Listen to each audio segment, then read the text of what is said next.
Rolling? Yeah. Okay, cool. Right, hello everyone, welcome to another video. First of all, I don't actually know where I am. We had to drive through that, so the car's absolutely filthy, but you know, whatever, this is England. Thanks to everyone who watched the first video that I put.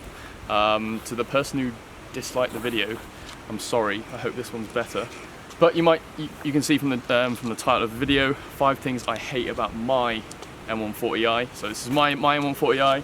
I'm going to be honest, it was quite hard thinking of 5 things I hated, but I've come up with them and we're going to go through them anyway. So right off the bat, M140i, I love it. Obviously it's my car, I'm biased, so I'm going to say it's the best car that I could buy at the time. So it's great, but 5 things I hate, so let's go. First one, the looks. For me personally, out of all of the BMW M ranges, the 1 Series isn't my favourite, I think. But I think looking back now, I would have rather have got the M240i. But I love the M2, so for me, it always kind of sat like it was the younger brother, and it wasn't as aggressive looking. It didn't have the wide haunches at the back. So I kind of went with the 1 Series instead. And it had a Shadow Edition as well. With the 240i, it would have had all the chrome and stuff around it, and I think with the Shadow Edition on the package, and it just came out as like a better package. So I went for the 140, but for me personally, I don't really like the lights of it. When it's clean, and with the LED lights at the back, because this is the LCI. Well, I think the old M140, the pre-LCI is the same anyway. I just prefer the back of the M140 versus the front. That's me personally.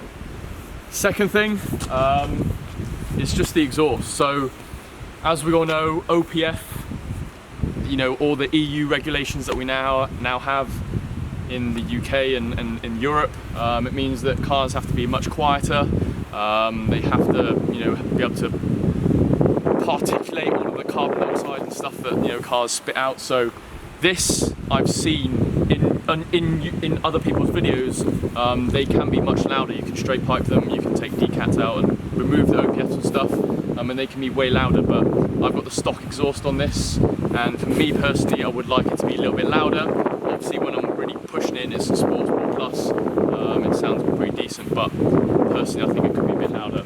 I don't know if the this M140 missed out on the OPF filters. I have read online that in June, I think June 2018 was when the OPFs were added. I thought someone was coming then. I read that June 2018 was when the OPFs were added, but this was March 2018. This was March when this was registered, so it might have missed out on the OPF. I don't know personally, but I think it could be way louder. Third thing, that was it. LSD. So limited slip diff, basically. The M2 has that, but the M140s, the 40i's don't, basically, and that just means that when these cars are coming out of corners and things, with an LSD you get more traction on the ground, you can get more power down. It's not so jerky when you're drifting and stuff. For me, when I've tried to do drifts and donuts and things like that, it's just been really hard to hold the drift. It will let you have a little bit of fun, but then it will kick back. Whereas with an LSD, it would have been way easier. So you would be able to grip on the car, on the ground a lot more. It would be nice to fit an LSD. So obviously these 3 things that I've mentioned, apart from the looks, so the 2 things that I've mentioned, hopefully you can hear me over the wind. Obviously they're just kind of external things that you can probably change. I can add an LSD, I could go and put an M Performance exhaust on, maybe a Quicksilver exhaust or straight pipe or whatever. But you know, like I said, these are kind of 5 things that me personally, I've struggled to try and find, but you know, we'll make it do with the video anyway. Oh, that was it. Sunroof? Number 4, yeah, sunroof. Yeah. So with the interior of this car, let's have a look. It's pretty messy in here right now. I've got the Roadster sticker from when I went and did the hot hatch meet, but it's all black interior. You know, I didn't really go with anything else, and for me it's quite dark, so I think looking back, especially with dark windows as well, it would have been nice to have a sunroof. In the summer it would have been cool to open that up again, then I could hear the car a little bit more, and Next car, I think I definitely love a sunroof. It just, you know, it just adds way more light into the car, and it would be nice to get a sunroof. And yeah, final one is the gearbox. So we're gonna hop in, and I'm gonna show you what I mean in terms of gearbox and maybe kind of like turbo lag.